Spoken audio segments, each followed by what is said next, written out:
In a typical household, it may be up to each person's discretion as to whether they'd like to recycle or not.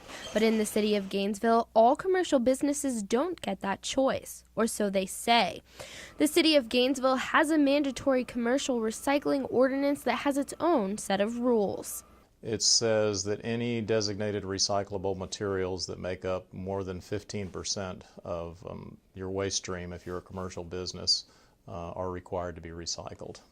If cardboard or commingle items, which are your aluminum, glass, and plastic, are found to make up 15% of the trash in the can, then that business will be issued a warning that gives them roughly 30 days to get recycling bins. Since the checks are irregular, what an inspector sees may not be typical of what a business throws away. It's a crapshoot for if you show up on the right day. And again, our goal is not to catch people in the act of violating an ordinance. It's to gain compliance. Although the city is reaching for compliance, many businesses around town don't have recycling bins. And when employees at Copper Monkey, Tattoo, and Cantina were asked if they recycled, the answer was no. And they weren't the only bars who don't.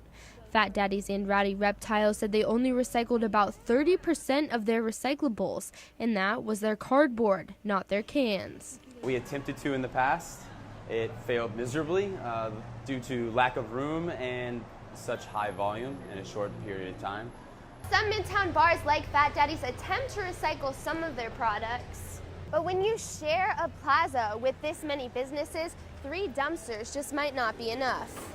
I agree. One inspector who declined to go on camera told me that downtown is a complicated place. Since most of the bars are backed up to streets, there aren't many places to put the bins.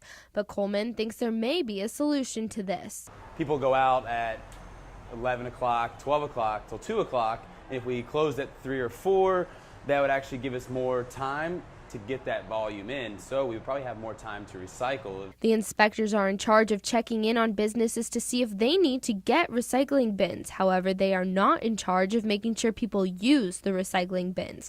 This means if people bag up their cardboard or their commingles, they may go unnoticed. Inspectors are also not responsible for checking businesses at closing time to see if their materials, like the cans and bottles at bars, are being put in recycling containers. But if they are caught, there are financial consequences. The first citation is for $125.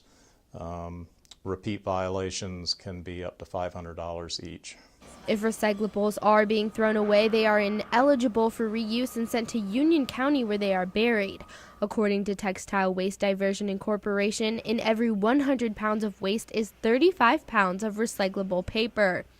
Americans throw away 25 billion styrofoam coffee cups, 40 billion plastic cups and bottles, and 38 billion plastic bags per year. Recycling as a general philosophy, it helps us conserve our resources, whether that be space by not having to build extra landfills, natural resources through saving trees and oil. According to Irby, the city and the county are getting together to write better ordinances. Ashlyn Reese, WUFT News.